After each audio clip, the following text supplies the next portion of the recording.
I never thought my wedding day would feel like a slow, suffocating disaster. You hear stories about nervous grooms, but this wasn't nerves. It was something far worse. A deep, sinking feeling in my gut told me I didn't belong here.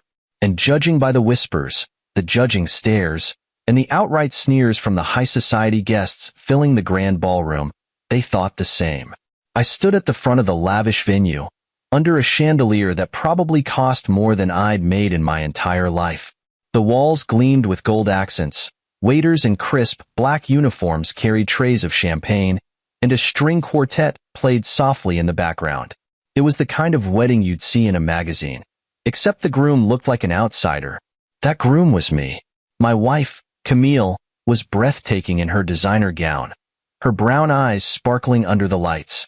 When I first met her, she was warm, full of laughter and dreams. I thought she saw me for who I was, not where I came from. But now, looking into her eyes, I saw something different. Hesitation, uncertainty, maybe even regret. And then there was her mother. Vivian sat at the grandest table, surrounded by the city's wealthiest socialites, swirling her wine as she spoke just loud enough for everyone to hear. I still can't believe my daughter married a poor orphan. How embarrassing.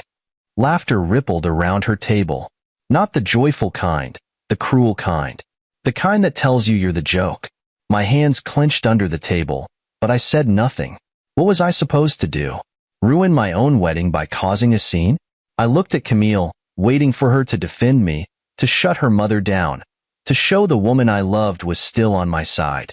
But she didn't. She just lowered her gaze, her fingers toying with the rim of her champagne flute. That silence was louder than any insult. I had known Vivian disapproved of me from the start. I was never good enough in her eyes. I had no family name, no wealth, no powerful connections. Just a past in an orphanage and a relentless drive to make something of myself. That wasn't enough for her. She had postponed this wedding 3 times. First, it was because Camille's father had an important business trip. Then it was the wrong season for a wedding. Then it was an urgent family obligation. But I knew the truth. She had been delaying it, hoping Camille would come to her senses and call it off. But here we were. Despite the humiliation, the whispers, the weight of being an unwanted guest at my own wedding, I told myself I had won. Camille had chosen me, hadn't she? She had stood before the officiant and said, "I do." That had to mean something. And yet, as the night dragged on, I started to doubt everything. Camille barely spoke to me, instead clinking glasses with guests who had nothing but pity in their eyes when they glanced my way. Her father shook my hand like he was sealing a business deal he had no interest in. And Vivian. Oh, Vivian was in her element, flashing her fake smile at the cameras while making sure everyone knew just how much of a disappointment I was. It was almost funny. She had gotten exactly what she wanted. I was humiliated, out of place, and miserable. And the worst part? Camille let it happen. I tried to shake off the feeling, but it gnawed at me. This was supposed to be the happiest night of my life. But as I sat there, barely touching my food, I realized something chilling. I was the only one at this wedding who actually believed in this marriage. The guests weren't here to celebrate us. They were here to see how long I would last. They were here to watch the spectacle of Camille's mistake. I needed air. Excusing myself, I stepped out onto the balcony, gripping the railing like it was the only thing keeping me grounded. The night air was cool, a sharp contrast to the suffocating heat inside. I sucked in a breath, trying to remind myself that I had fought my whole life to get here, that I deserved happiness just as much as anyone else. But did I? Behind me, laughter spilled out from the reception hall. I turned, and through the glass doors, I saw Camille dancing with her father, smiling like nothing was wrong. And at the head table, Vivian leaned in, whispering something to a group of women who immediately turned to look at me before chuckling behind their hands. I had never felt smaller. I could walk away now. I could end this before it got worse. But then I thought about Camille, about the girl I had fallen in love with, the one who used to look at me like I was the best thing that had ever happened to her. Was she still in there somewhere? Had I already lost her? I didn't have the answers. But one thing was clear. I wasn't just fighting for a marriage. I was fighting to prove I belonged. I didn't expect things to change overnight. I knew the wedding wasn't a fairy tale, but I told myself it would get better. That once we settled into married life, away from the prying eyes of her family, Camille would remember why she married me. I was wrong. It started with small things. The way she barely looked at me when we got home. The way she hesitated when I reached for her hand. The way her voice changed when she spoke to me, quieter, distant, like she was somewhere else entirely. I tried to ignore it. At first, I chalked it up to exhaustion. Weddings were overwhelming, weren't they? Maybe she just needed time. But time passed, and nothing changed. She went from being my best friend, my partner, to a stranger in our own home. The house was big, too big for just the two of us. It wasn't ours. It belonged to her parents. Another reminder that I was the one who didn't belong. Camille had grown up in luxury, and now she lived with me like I was some unwanted guest in her world. And Vivian? She didn't let me forget it. She had this way of speaking to Camille when I was right there, making it clear I wasn't worth acknowledging. Darling, your father wants to introduce you to someone important at the gala this weekend. Not us. Just her. Camille, you should take some time for yourself. You must be exhausted from all these changes. Not we should adjust to marriage. Just her. She planted the seeds of doubt so carefully that I don't even think Camille noticed. But I did. I saw the way my wife started agreeing with her mother more and more. The way she barely noticed when I left the room. And then the excuses started. I have a headache. I have an early meeting tomorrow. I'm just tired. Nights that should have been spent in each other's arms turned into her rolling over and facing the other way. The woman who once couldn't wait to see me now seemed relieved when I left for work. I tried. God, I tried. I surprised her with her favorite breakfast. She barely touched it. I planned a weekend getaway. She said she was too busy. I asked her what was wrong. She told me nothing. It was like trying to hold onto water. No matter how tightly I grasped, she kept slipping through my fingers. One night, I came home to find her on the phone with her mother, her voice low, urgent. She hadn't heard me walk in. I don't know if I made a mistake, Mom, she whispered. I don't know if I feel the same anymore. My heart stopped. I knew things were bad, but hearing her say it out loud, like our marriage was already a regret, was something else entirely. I didn't confront her. What was I supposed to say? That I knew she was already planning her escape? That I could feel her love for me fading every single day? Instead, I sat in silence, watching the cracks in our marriage grow deeper. Vivian, of course, didn't help. She took every opportunity to remind Camille that she deserved more. You're still young, darling, she would say. You don't have to settle for this life. There's still time. Settle. Like being with me was a burden. Like I was something to endure, not love. Then came the invitations, dinners, parties, galas, events where I wasn't welcome. Camille would go alone, dressed in shimmering gowns, smiling for photos like she had nothing weighing on her. And me? I spent those nights alone in an empty house, wondering if she would even notice if I left. But the worst part? She never defended me. Not once. Not when her mother called me an orphan project in front of her friends. Not when guests at their parties referred to me as Camille's mistake. Not when I sat beside her, knowing I wasn't really beside her at all. I wanted to believe there was still something left to fight for. But how do you fight for someone who isn't fighting for you? And then, just when I thought things couldn't get worse, my world shattered. I got sick. It started with exhaustion. I was always tired, no matter how much I slept. Then came the weight loss. The bruises that didn't fade. I told Camille something felt wrong. She barely looked up from her phone. Maybe you should see a doctor. So I did. And when the doctor told me I had cancer, I thought, how do I tell a wife who already doesn't want me that she's about to be married to a sick man? I walked into our house that night, feeling like a ghost of myself. I told Camille. I expected worry, fear, support. Instead, I got silence. She stared at me, wide-eyed, lips slightly parted, as if I had just told her something too inconvenient to process. And then, after a long pause, she asked the one thing I never thought I'd hear from my wife. What are we supposed to do now? Not how can I help? Not we'll get through this. Not I'm here for you. Just what do we do now? Like my cancer was a problem she had to solve, not a battle we had to fight together. That's when I knew. I was already alone in this marriage. I always thought that when life threw its hardest punch at me, Camille would be in my corner. That was the whole point of marriage, wasn't it? To stand by each other, through sickness and health? I never expected her to carry my burden for me. I just thought she'd be there. But I was wrong. The moment I told her about my cancer, I saw something in her eyes I'll never forget. It wasn't fear. It wasn't sadness. It wasn't even pity. It was hesitation. Like she was calculating, weighing the cost of staying with me. I should have known what was coming next. At first, she kept her distance. Maybe she thought if she ignored it, the problem would go away. I told her about my treatment schedule, about the doctors I was seeing, about the plans they had for chemo. She nodded, but never really responded. Like I was telling her about someone else's life, not ours. She started going out more. The first few times, she made excuses. Just dinner with my mom. You need rest anyway. Then she stopped making excuses altogether. She would leave early, come home late, and slip into bed without a word. I would lie there, staring at the ceiling, wondering if she even remembered that I was still breathing.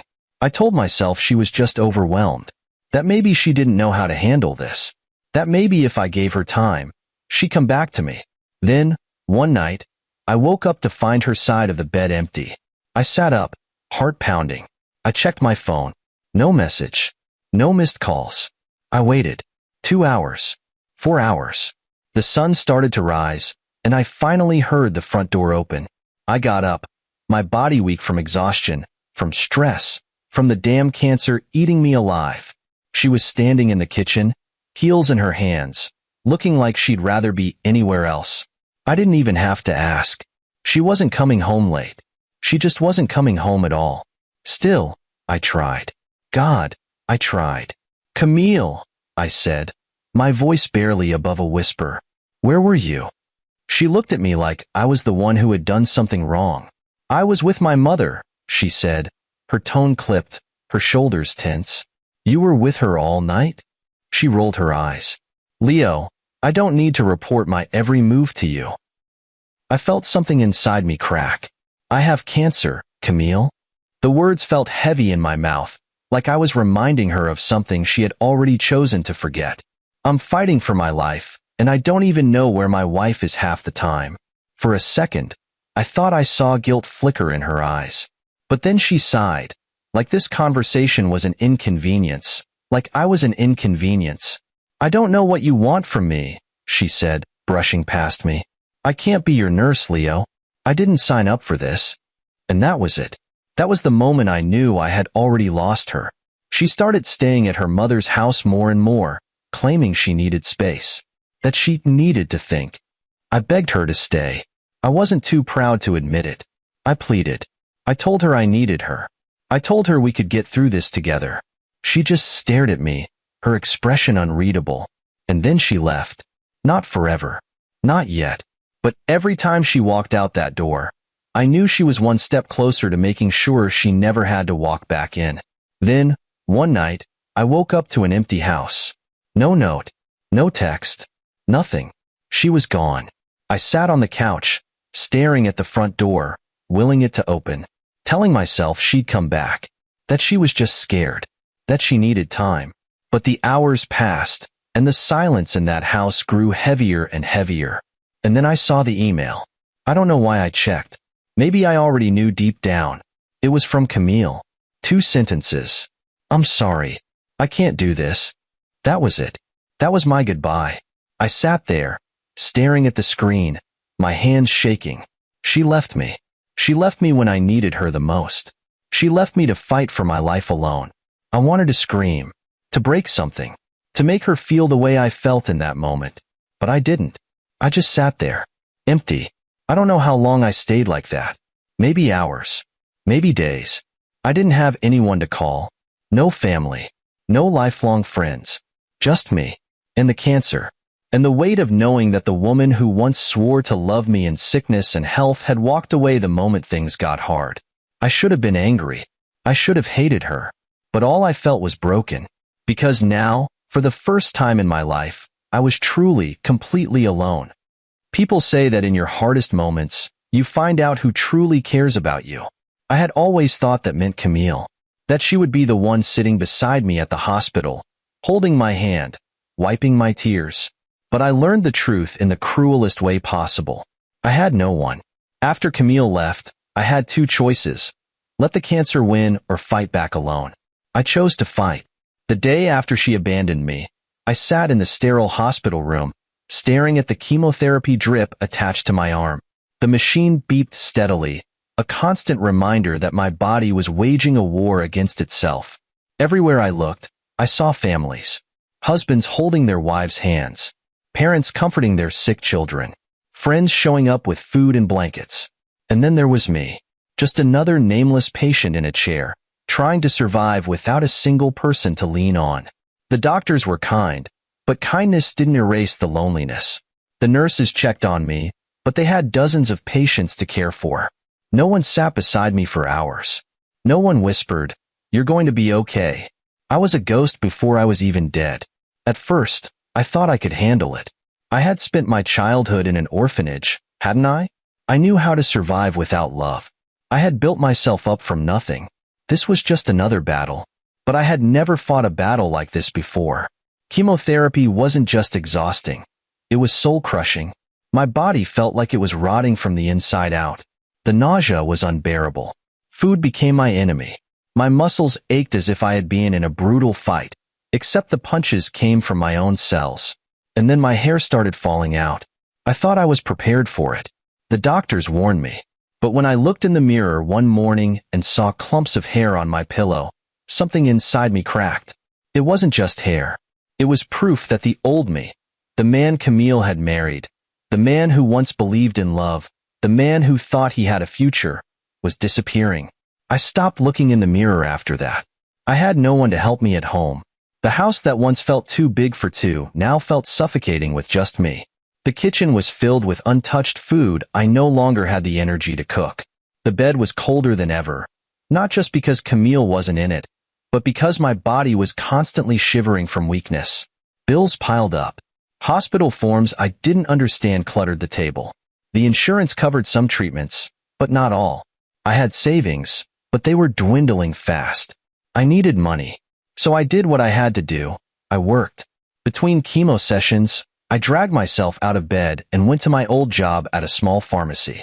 It wasn't glamorous, but it was enough to keep food on the table. I'd stand behind the counter, smiling at customers, pretending I wasn't dying inside. Sometimes, people would glance at me with pity. They noticed the weight loss, the paleness, the exhaustion in my eyes. But no one ever asked. Maybe they were afraid of the answer. And then, one evening, a nurse from the hospital walked in. Her name was Elise. She had been the only one who took the time to talk to me during my treatments, the only nurse who noticed that no one ever came to visit me. She placed a bottle of vitamins on the counter and hesitated before speaking. "You're working?" she asked, her brows furrowed in concern. "Yeah," I said, forcing a smile. "Gotta pay the bills somehow." She looked at me for a long time, then sighed. "You shouldn't be doing this alone." I almost laughed. I don't have a choice. For the first time in weeks, someone looked at me with something other than indifference. Elise saw me, not just as another cancer patient, but as a human being. The next day, she brought me a homemade meal. "I know hospital food is awful," she said, setting the container on the counter. "Eat this instead." I almost refused, but the smell of warm rice and chicken was too much. I hadn't eaten a proper meal in days. I took a bite, and then another, and before I knew it, I was eating like a starving man. Elise didn't say anything. She just sat across from me, sipping her tea, acting like this was normal, like I wasn't a man whose wife had abandoned him, like I wasn't sitting in my own personal hell. She didn't ask me about Camille. She didn't ask me how I was feeling. She just stayed, and that was enough. Over the next few weeks, she became my only visitor. She would bring soup on chemo days, help me organize my medical bills, even drop off groceries when she saw my fridge was empty. I wasn't used to kindness. I didn't know how to accept it, but Elise didn't push. She just kept showing up.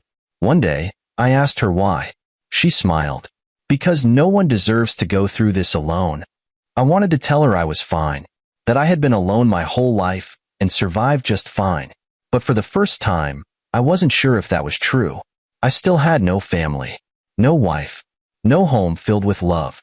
But I had one person, and maybe, just maybe, that was enough to keep me fighting. Time doesn't heal all wounds.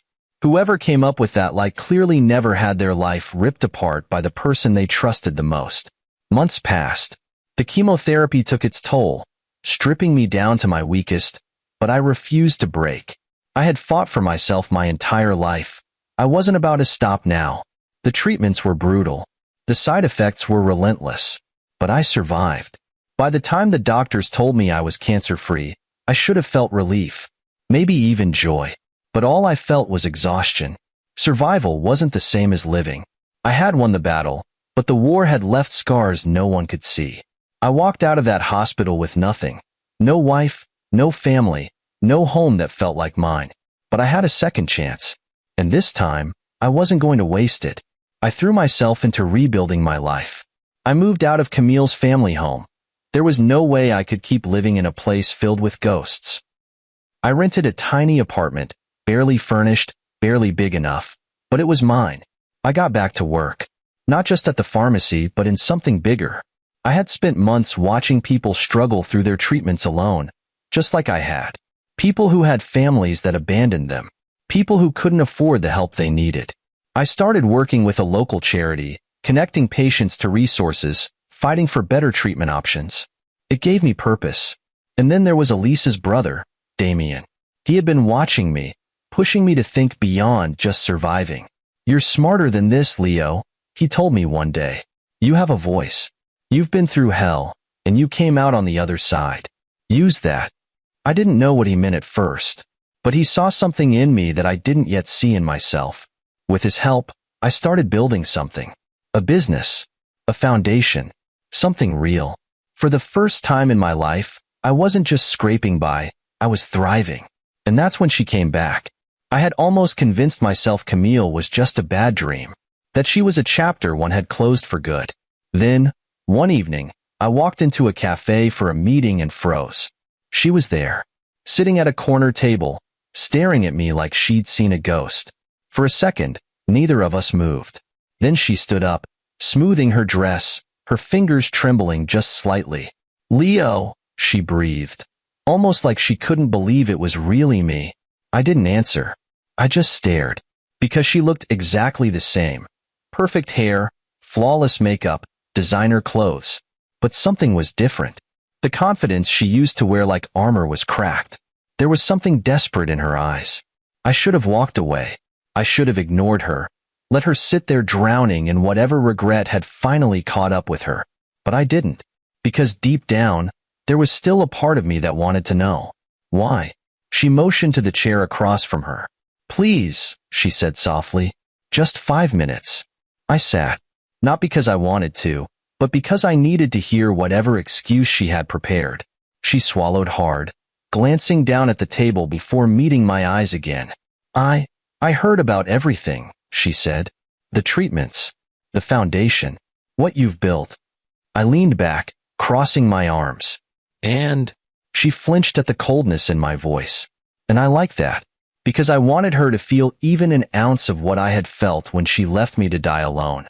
She took a shaky breath. "I made a mistake." I almost laughed. A mistake? A mistake was forgetting an anniversary. A mistake was misplacing your keys. Walking out on your husband in the middle of his battle with cancer wasn't a mistake. It was a choice. She reached for my hand, and I pulled away before she could touch me. "I was scared," she whispered. "My mother. She told me I'd be trapped, that I was too young to throw my life away." I tilted my head. "And you believed her?" Camille nodded, tears brimming in her eyes. But I was wrong. I wanted to feel something. Anger, satisfaction, pain. But all I felt was nothing. Nothing for the woman who once meant everything to me. "I thought about you every day," she said. "I wanted to reach out, but I didn't know how. And then I saw you on TV. So that was it." She hadn't come back because she missed me.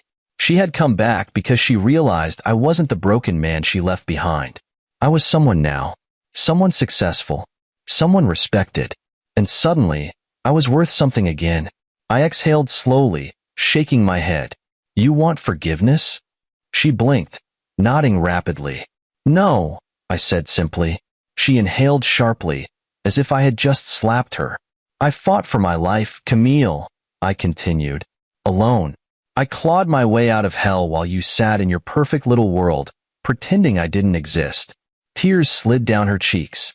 I loved you, I said, my voice steady. I would have died for you.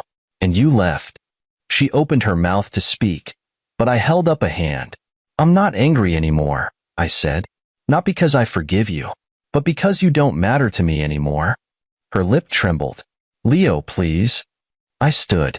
She stood too, reaching for me again. Can we just talk? I let out a humorless laugh. We just did. And with that, I walked out. She wasn't part of my future. She was nothing more than a ghost of my past. I had almost forgotten what it felt like to breathe without the weight of my past pressing down on me. For so long, I had lived under the shadow of abandonment, by my parents, by Camille, by a life that had always seemed to push me aside. But now, I was free. I had built something. I was no longer just Leo, the orphan. No longer Leo, the man Camille left to die. I was someone who mattered, and the world was starting to notice. It started with a small news article about my foundation, the organization I had built to help cancer patients who, like me, had no one to turn to. Then a radio interview. Then, somehow, a TV segment. I hadn't expected much. Just another story lost in the sea of 1,000 others. But that's the thing about stories. They find their way to the people who need to hear them the most. And, apparently, the people who never wanted to hear them at all. At the Johnson estate, the dining room was set in the kind of luxury I had never belonged to. A chandelier bathed the space in golden light, casting a glow over polished silverware, plates rimmed with gold, and glasses filled with the finest wine money could buy. At the head of the table sat Vivian Johnson, swirling her glass, her lips curled in that permanent expression of superiority. Camille sat beside her, quiet, absent-mindedly pushing her food around her plate. There had been a time when this was all she had ever wanted, to sit among the elite, to be the perfect daughter of a high-society mother, to pretend she had never touched a life outside of privilege. But tonight, something felt different. There was an unease in the air, a tension no one could quite place. And then the television flickered on. A live broadcast. A special feature. The title read, Survivor Turned Hero, The Man Who Fought Back. The moment my face appeared on the screen, the room fell silent. Vivian's wine glass paused mid-air. Camille sucked in a sharp breath. The segment began, detailing my story. How I had been diagnosed with cancer, how I had survived alone, abandoned by the very people who had once sworn to love me. Footage rolled of the hospital where I had spent months fighting for my life, interviews with doctors who had treated me, testimonials from patients my foundation had helped. And then, the moment that shattered the dinner table's illusion of superiority, the photo of Camille and me on our wedding day. A gasp escaped from one of the guests. Wait, isn't that Camille's ex-husband? Someone whispered. Whispers spread like wildfire. Heads turning toward Camille, then to Vivian. The camera zoomed in on me as I spoke, my voice steady, unwavering. When I was at my lowest, I thought love would save me. I thought marriage meant never having to fight alone. I paused, the weight of the next words visible on my face. But I learned that some people only love you when it's easy. Some people will walk away the moment you become inconvenient. And when they do, you have two choices: let it destroy you, or let it push you forward. The camera panned to a clip of me at a fundraising event, surrounded by cancer survivors, shaking hands with doctors, standing beside Elise and Damien, the people who had actually stayed. I chose to move forward, I continued, and I've never looked back. The broadcast ended. Silence engulfed the Johnson estate. Vivian's hand trembled as she placed her glass down with an eerie calm. Her jaw clenched so tightly it looked painful. Camille's face was pale, her eyes glassy with shock. The room was watching them now. A woman at the table cleared her throat, shifting uncomfortably in her seat. So, Camille, she said, forcing a smile. Your ex-husband seems to be doing quite well for himself. Camille didn't answer. Vivian, however, did. Her expression darkened, her voice sharp. Don't be ridiculous, she snapped. He's just playing a role, saying whatever gets him sympathy. The guests exchanged glances. But it's true, isn't it? Another woman chimed in. He was abandoned, left to fight alone. And now he's, well, famous. The word stung. Famous. That's what mattered to them. Not that I had survived. Not that I had built something meaningful. Just that I had somehow become someone, and they had failed to predict it. Vivian clenched her fists, eyes blazing with something ugly. This changes nothing, she said coldly. Camille made the right choice. He was never going to be one of us. But Camille, she looked like she wasn't sure anymore. Her hands were shaking. Her lips parted, as if she wanted to say something, to admit she had made the worst mistake of her life, to apologize. But before she could, Vivian slammed her hand against the table. Enough, she hissed. The finality in her tone silenced the entire room. Camille swallowed hard and looked down. And that was the moment she realized there was no fixing this. No taking it back. No undoing the years she had lost. She had been given a choice, and she had made it. And now, as she sat in a room full of people who only cared about status, she understood what she had thrown away. What she had lost forever. Me. Not just the man she once loved, but the man she never truly knew. The man who had risen from the ashes of her betrayal and built a life that didn't need her anymore. And as she sat there, drowning in regret, I was somewhere else, thriving. Vivian had spent her entire life controlling everything and everyone around her. Her family, her reputation, her daughter. She had built walls so high that no one could challenge her authority. But for the first time, those walls were cracking, and she was terrified.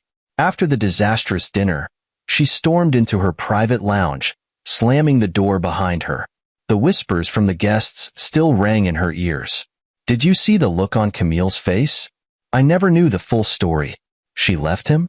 Just like that? And now he's successful? What a twist. She had spent years convincing Camille that leaving me was the best decision she would ever make. That I was a stain on their perfect life. A nobody. A mistake. But now? Now, I was the one on every news channel, praised as an inspiration. Now, I was the one shaking hands with powerful people, the kind of people Vivian actually wanted in her circle. And Camille, her precious daughter, was sitting at her table, looking like she wanted to disappear. For the first time, Vivian wasn't the one controlling the story, and she hated it. She grabbed her phone and called Camille into the room. The moment her daughter walked in, Vivian didn't waste time. Sit, she ordered. Camille hesitated before obeying, her movements slow, hesitant. Vivian folded her hands on the table, her voice carefully measured.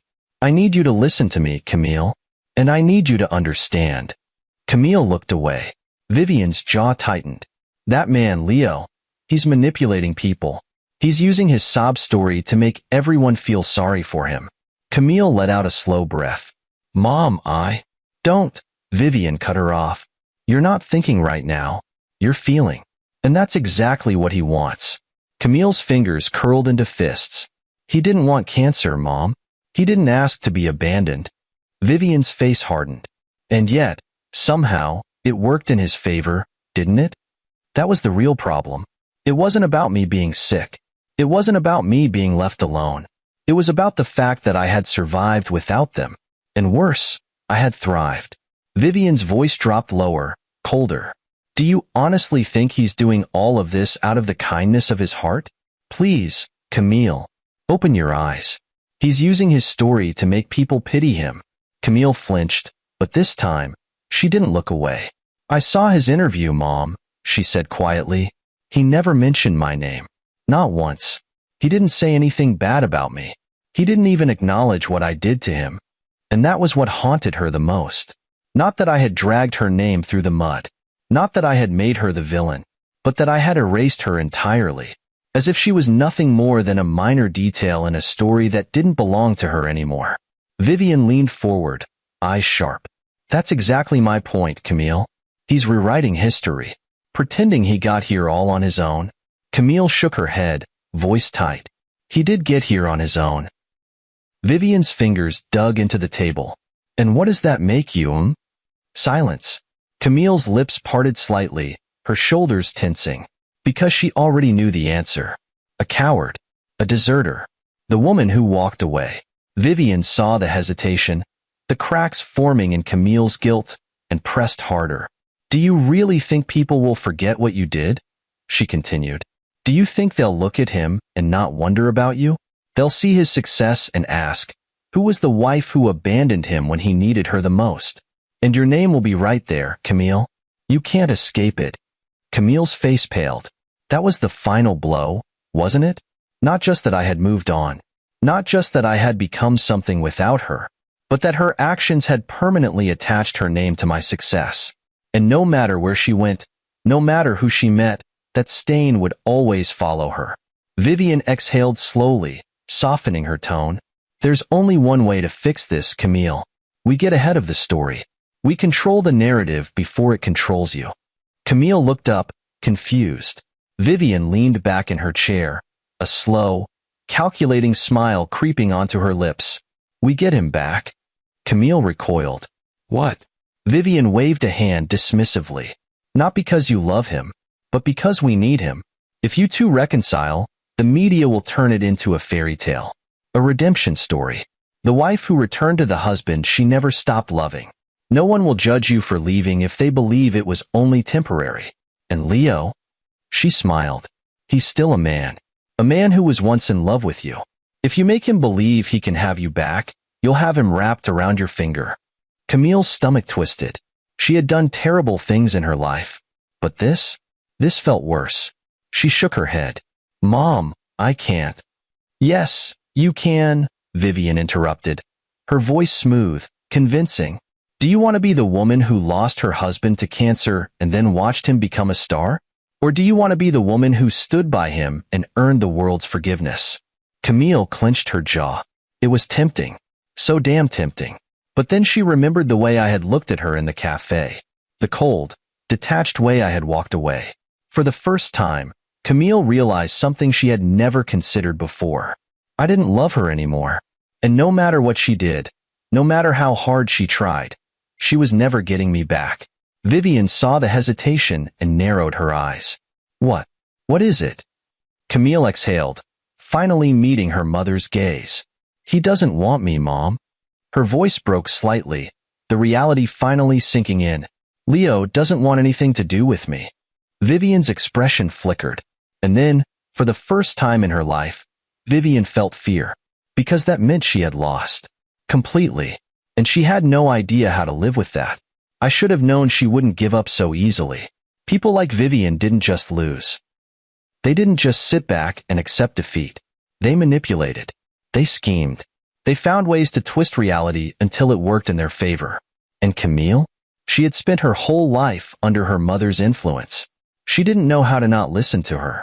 So, when my phone buzzed one evening with a number I hadn't seen in years, I wasn't surprised. I didn't answer. I didn't need to. I already knew what was coming next. A week later, it was raining the night she showed up. I had just finished a meeting and was walking out of my office when I saw her standing by my car. Camille.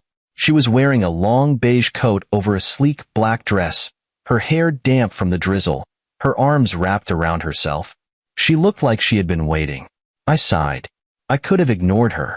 I could have turned around and walked back inside. But I was tired.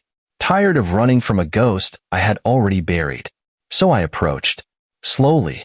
She looked up, her eyes locking onto mine with something I refused to call hope. Leo, she breathed. I didn't respond. Just stood there, waiting. Her lips parted slightly, as if she expected me to say something first. I didn't, because I didn't owe her anything. Finally, she exhaled shakily. Can we talk? I leaned against my car, crossing my arms. About what? She hesitated. About us. I laughed.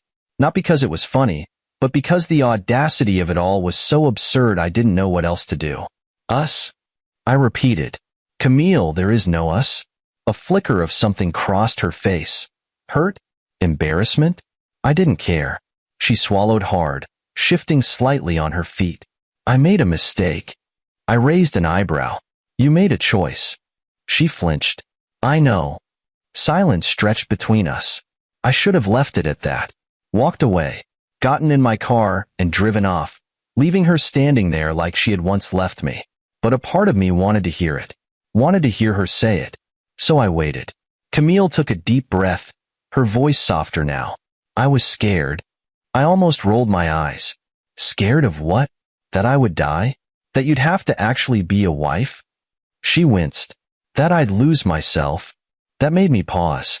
Not because it was a good excuse. Nothing would ever excuse what she did. But because it was the first time she had ever admitted to her own fear. I tilted my head. And did you? She frowned. Did I what? Lose yourself? She hesitated. I don't know. I shook my head, exhaling sharply. You didn't lose yourself, Camille. You just never found yourself outside of your mother's shadow. Her eyes widened slightly, like I had just cracked open a truth she had never dared to say out loud. Leo, please, she whispered, stepping closer. I know I hurt you. I know I can't take it back. But what? I cut her off. You want another chance? You want to rewrite history so you don't have to live with the consequences of what you did? She swallowed hard, her fingers twitching at her sides. I miss you. I studied her, really studied her. For a long time, I had wondered what this moment would feel like. If I would feel satisfaction, anger, but all I felt was nothing. Because the truth was, the man she had abandoned no longer existed. And the man standing in front of her now? He didn't love her anymore. You don't miss me, Camille, I said quietly. You miss the idea of me. You miss knowing that someone loved you enough to fight for you. But I'm not that man anymore. She blinked rapidly, her breathing shaky. You should go, I added. She hesitated. Can't we? No, I interrupted. We can't. A tear slipped down her cheek. I'm sorry. And maybe, in some other life, that would have meant something. But in this one, it was too damn late. I stepped around her and opened my car door. Camille turned, desperate now. Leo. I looked at her one last time. You made your choice, I said simply. Now live with it. And then I got in my car and drove away. She didn't follow. She didn't call again. Because, for the first time, Camille Johnson realized that there were some things money, beauty, and regret couldn't fix. And I was finally free. I didn't expect to hear from Camille again after that night. She had played her last card, and she had lost. But there was still one person who refused to accept defeat. Vivian. She wasn't just a woman who despised losing. She was someone who didn't know how to lose. So when Camille failed to bring me back into their lives, Vivian did what she had always done. She took matters into her own hands. The ambush. I had just wrapped up a meeting with my foundations board when I stepped outside and saw a sleek black car parked by the curb. And standing beside it? Vivian Johnson. She looked the same as always, elegant, poised, her expensive jewelry glinting in the sunlight. But her expression was different this time. It wasn't smug. It wasn't cold. It was calculated. I sighed. What do you want, Vivian? She smiled, but it didn't reach her eyes. Leo, darling, must you be so hostile? I gave her a dry look. Yes. Her lips twitched, but she didn't react. Instead, she gestured toward the cafe across the street. Just one conversation, she said.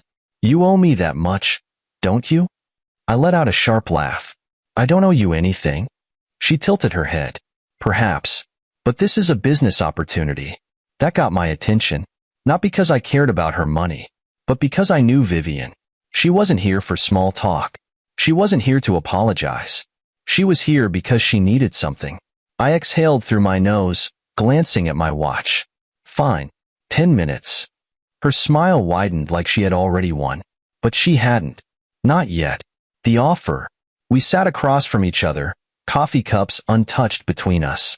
Vivian folded her hands neatly on the table. You've done well for yourself, Leo. I'll admit, I underestimated you. I leaned back in my chair. That makes two of us. Her smile didn't waver. I've been watching your foundation grow. Your success is impressive. I stayed silent, waiting. Vivian never complimented without an agenda. And then she finally got to the point. I want you to come back. I blinked. Come back? She nodded, her gaze unwavering. To our family. To Camille. You and I both know this is the perfect opportunity for a reunion. I scoffed. You want me to pretend we're one big happy family just to fix your public image? She smiled as if I had just given the correct answer. Exactly. I stared at her, barely believing what I was hearing. You really think I would agree to that? Vivian tilted her head. You would gain more than you'd lose. Power. Status. Influence. She shrugged. I could even arrange for you to expand your foundation. Secure you more funding. You'd be unstoppable, Leo. So this wasn't just about Camille. This was about control. Vivian had spent her whole life molding the world to fit her vision.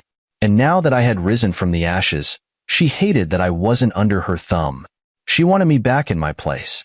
I leaned forward, resting my arms on the table. You want to know what the funniest part of all this is? She arched a perfectly shaped brow. Do tell. I smiled, but there was nothing warm about it. You still think I need you. Something flickered in her expression. I built everything you see today without you, I continued. Without Camille. Without your name, your wealth, your so-called influence. Vivian's fingers tightened around her cup, but she didn't speak. I shook my head. You spent years looking down on me, calling me an orphan, telling Camille I was beneath her. And now, suddenly, I'm worthy? I laughed under my breath. You're not offering me a future, Vivian. You're asking me to save yours. Her jaw clenched. Be careful, Leo. Or what? I challenged. You'll ruin me? Drag my name through the mud? I shrugged. Go ahead. See if I care. She inhaled sharply, her mask slipping for just a second. She wasn't used to this. She wasn't used to losing. You're making a mistake, she said quietly. I stood, throwing a few bills on the table. No, I said, meeting her gaze one last time. I already made one, and I'm never making it again. And then I walked away. I didn't look back, because I didn't need to. Vivian Johnson was irrelevant now, and she knew it.